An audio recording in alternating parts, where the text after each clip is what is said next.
Hey all, good morning. I hope you guys are doing well. Please hit that like button as you guys come in. I'm just going to put the countdown app on just to give you guys some time to come in.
Hello everyone. Hi, please hit that like button as you guys come in. Please hit that like button. Good morning everyone. Hope you're good. Please hit that like button as you guys come in. Please hit that like button. Let me put on the countdown app just because I need to give me a second. I just need to do something really quickly.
Okay, hi everyone. Please hit that like button as you guys come in. Please hit that like button as you guys come in. Okay, so today we're going to be talking about Belle Collective. I don't know. What did you guys think about this episode of Belle Collective? I found it so boring. Is it just me? Like, I found it so boring. I was just like, what is this about? This is so dry. Like, what is going on? I felt like it didn't add anything interesting to the story. Um, yeah, it definitely feels like a new episode, like a new, I don't know how to explain it. It feels very much like I don't know what's going on here. It almost feels like how Love and Marriage Huntsville feels now. I don't know if you guys notice. I would say lately Love and Marriage Huntsville has just felt so dry, although they're on break now, but it has just been so dry in recent times. And that's how I felt like Belle Collective has been. It's just been so painfully dry. Like, I don't really know what to do about it. I'm just like, oh gosh, somebody give me something else to watch. I low key was like, I don't even know if I want to come over here and talk about it, but I think because I promised you guys that I was going to come online and talk about it, so here we are. All right. So let's get into it. The first I want to talk about Lateisha and Cherie. So Carrie's the new girl. I just get the vibe that Cherie is one of those people who she just does too much. It's like, sis, you are new to this. There's no need for you to be doing so much. She just does too much for my liking. I do like her. I think she's, she brings a messy part to it, but she overdoes it a little bit. Like, Loki, I'm just like, sis, you just came on the show. Why are you so messy and in everybody's business? And we don't even know anything about you. So, as much as I feel like last episode we got to know a little bit, we didn't get to know a little bit more of her, but she came to Marie's party, was able to interact with everybody, and I felt like it was a good or a decent atmosphere, and she was able to like bring the comic relief and bring some entertainment. But this time around, I'm like, okay, sis, you did that in episode one. Can we meet the actual person? Can we get to know you a little bit outside of you clowning people? So I think it would have just been a little bit better to have experienced that, if I'm being completely honest. But yeah, so the sit down with Lateisha was pretty much as you would expect it to be. Carrie used that opportunity to throw some shade towards Marie about her dating two people. At the end of the day, she's a single woman. She can date as many people as she chooses to date. So I'm not sure what to add with that. So Marie then had a business meeting. It does sound like her business is going well, and honestly, that sounds amazing. Her business partner, she wants to retire. Her business partner doesn't want her to retire. And her business partner was like, give me 1 year. And so then Marie was talking about how this whole 1 year that she's asking for, that in the past, that's the same thing she said a year ago. So her partner basically promises that this time it's for real, give me a year. So then her partner decides to like segue into talking about the party. So she's like, if you stop trying to juggle these men, maybe you have more time. And that was how the conversation about the party came up. So I personally like what Essie said. Essie was basically saying that everyone thought it was going to be some drama. She thought it was going to be some drama. And that's the thing. I think everyone was low key expecting there to be some drama, but she handled it in a mature way, and there was pretty much no drama. And so I just think that I think all in all, I think it worked out. I feel like the cast members were probably expecting for there to be some drama, but there wasn't. So in the end, it worked out. And then let's move forward to Cedric and Marie. Marie low-key is disappointing me in this situation. And I feel like I understand, like, feeling or having some sort of affinity towards somebody in the past. But this man did such horrible things to you. This man was dogging you out, right? This man it wasn't one of those ones where it was like an amicable divorce or anything. It was far from that. And so it just feels a little bit like unsettling how Marie seems to be so enamored and in love with this man, Cedric. And the interesting thing is, if you see the way Cedric interacts with her, he is so lax. You can tell that he is not massively forced whichever way. He's just there, like, I'm chilling, it is what it is. Like, he is so relaxed about it. He even said, oh yeah, at the party, he felt unsettled, and it kind of made him feel like maybe this isn't the right time for both of them. And I'm just like, you are saying this because you know who Marie is. I feel like he knew that Marie was going to be out here chasing after him. And that's exactly what she did, because then she was like, oh yeah, give me some time. When somebody says that, it's obvious that they are trying or wanting to pick you. They want to pick you. That is where they're hoping that, like, that things will come up. They definitely want to pick you, right? So he's low-key like indirectly putting a little bit of pressure on her. And I think she is just so blinded to see it, if I'm being completely honest.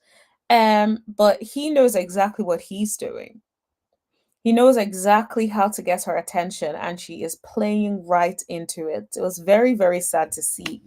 And if you then fast forward to when she had the conversation with the, I can't remember what his name is, but the white man, she actually ended up breaking up with him. Now, even if what she said happened did not happen, I feel like she would have still broken it off with him, because for some reason she keeps thinking that her and Cedric will get back together and it's going to be amazing and all peaches and cream.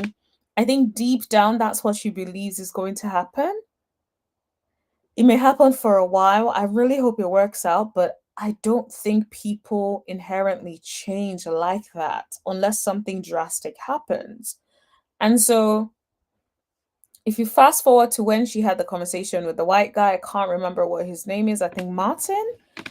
I don't remember. But she basically said she likes him, but she hated how she was feeling abandoned. And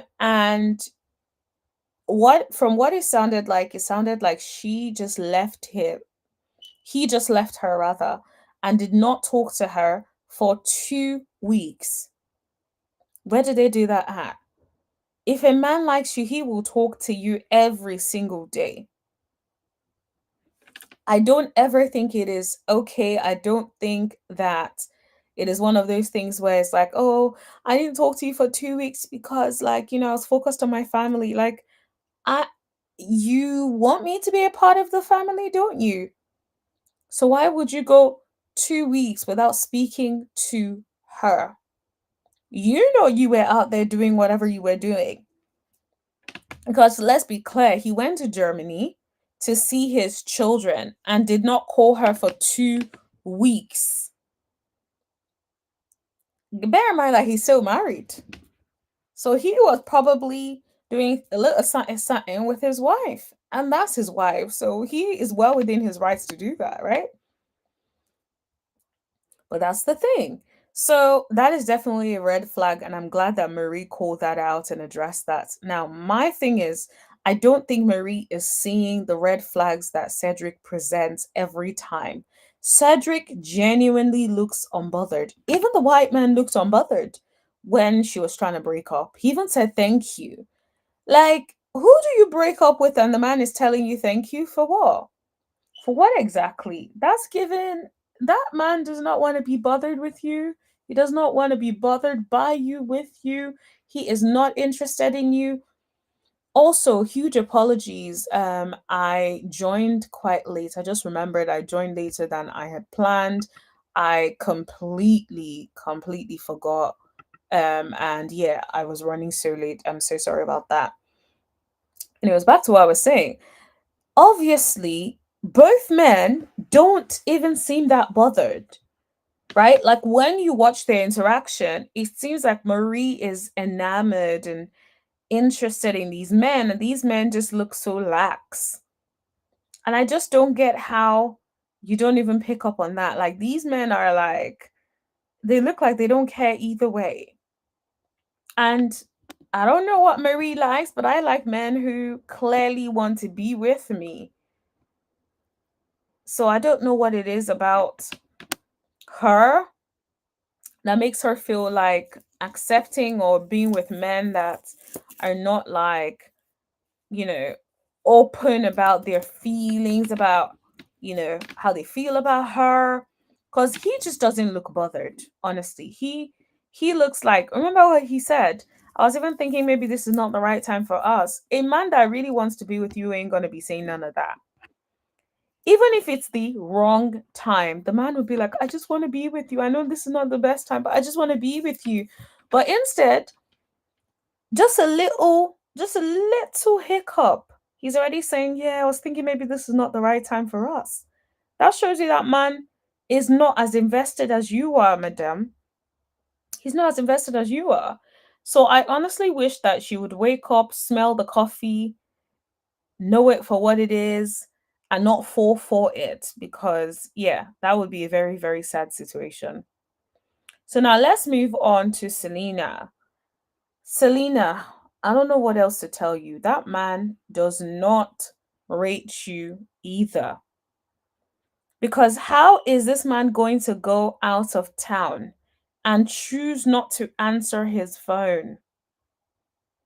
And then she had the audacity to open her mouth and say, he never used to do that. Okay, he never used to do that, but now he does that.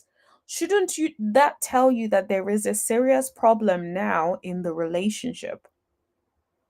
So maybe there wasn't that problem before, but now there is that problem in the relationship. So what are we going to do about it? Right? We cannot continue to say things like, oh, um, well, I don't know. I don't know what's happened with him. That well, whatever has happened has now happened because that's who he is now. That is who he is now. That is what he comes across as. That's the vibe that he is given now. So, Selena, I don't know what to tell you, but this man cannot, a man that loves you can't be out of town and he doesn't want to call you just to check if you're okay. Are you good, babe? What is going on? Hope you're doing all right. I miss you, baby. I can't wait to be back in town. The fact that that man is not doing none of that and instead, you're calling him and he is not picking up. Bear in mind that he even forgot to tell you that he was going to be out of town until the night before. What do you think he is doing out of town?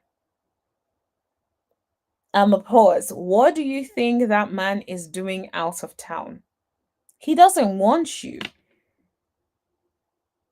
If it was even something where you said, oh, okay, in the past he never used to tell you anything, he's even gotten better, I'll be like, okay, so maybe he's just really bad at communication and over time he's improving. But you said out of your own mouth, he used to tell you everything. Now he doesn't. Now you're constantly, since episode one, you've had at least 3 scenes that I remember of you trying to tell the man to communicate. So it's like, leave that man alone. Even when you're trying to talk to that man, he doesn't look like he is bothered. He doesn't look like he wants to be there. And this is what I don't understand. I feel like I don't know where Carlos finds them, how Carlos picks them, but it's like all of these men are painfully terrible. It's like they're so bad towards their spouses, and it's just like, where did you find them? How did you decide that, oh, okay, this person would be the right fit? Why? How did you decide that? Who told you that? Like it I just don't get it. Cause it just looks like Glenn is a cheater. Latrice's husband, what's his name again? Can't remember his name the second. Is probably cheating because he don't be coming home, right? And then you think about Cedric. Cedric looks like he doesn't even want to be there, but he knows what he wants from her, so he's gonna keep showing up. Who else? Selena's man definitely does not want to be bothered by her. It's like, where are all these men coming from?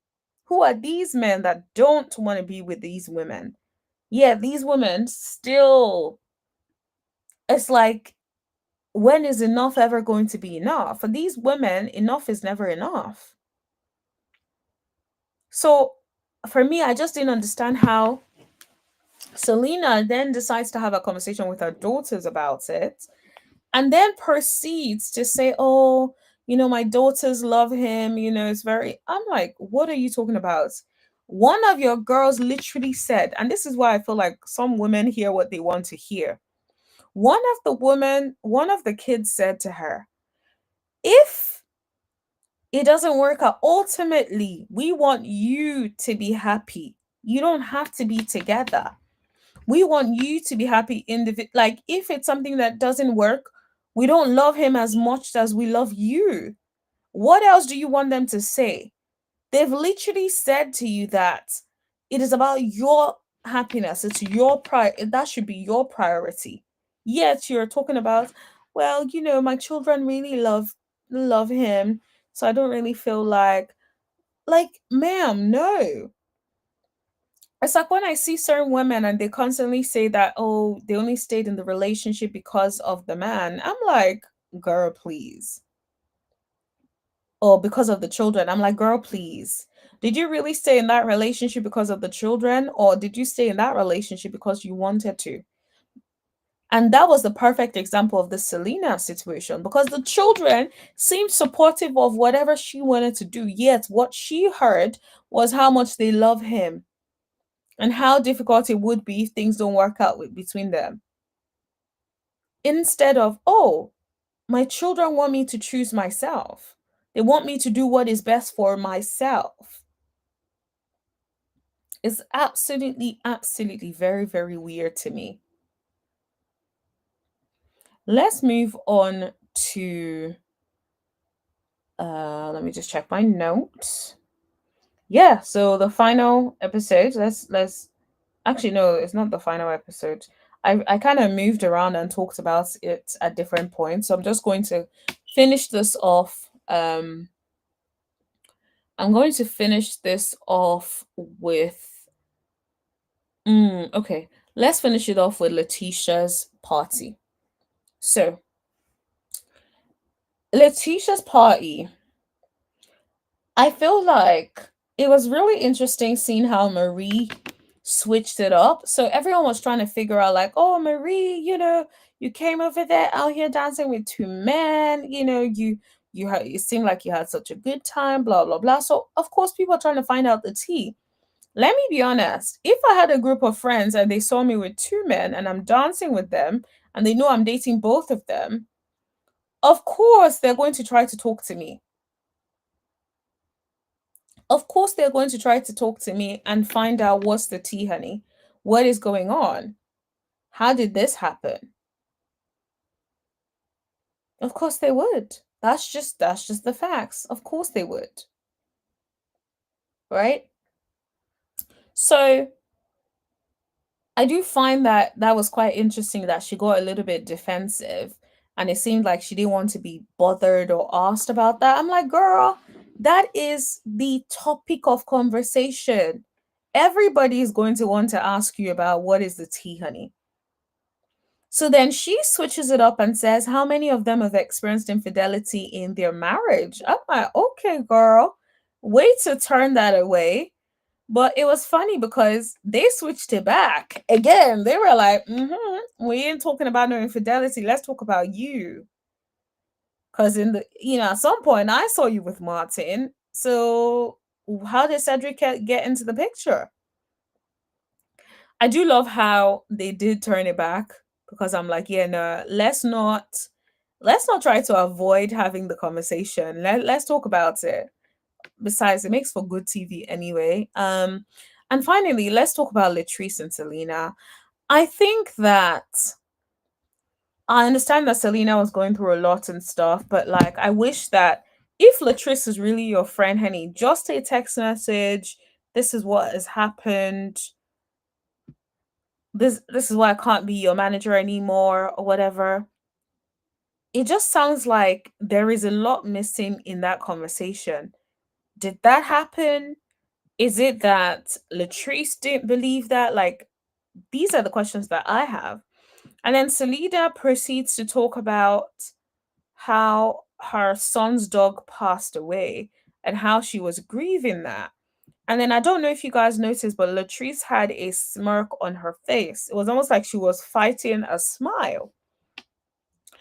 And I don't know where that would be coming from because I feel like if your friend told you that something happened, that does not seem like a natural reaction to something bad happening to your friend. So I don't really know what's going on there. They did hug it out and stuff, but I feel like there is more to the story that they are not telling us. And it'll be very interesting to see how they navigate that. Now, finally, I wanted to talk quickly about the sneak peek. Did you guys see that woman basically said she is attracted to another man's husband, another woman's husband? How can you be attracted to another woman's husband? Are you okay? And how are you okay saying that out loud publicly? Don't you think something is wrong? That is very, very odd. That's very, very odd to me. Very, very odd business to me. Um, guys, I am feeling very, very, I'm not feeling too well today. Not right now. I just took some painkillers. I'm waiting for it to kick in, but I'm starting to feel like I just need to lay down. So I'm sorry, but I need to cut this short. If I'm feeling better, then I'll come live tonight. If not, then that would have to be on a different day. But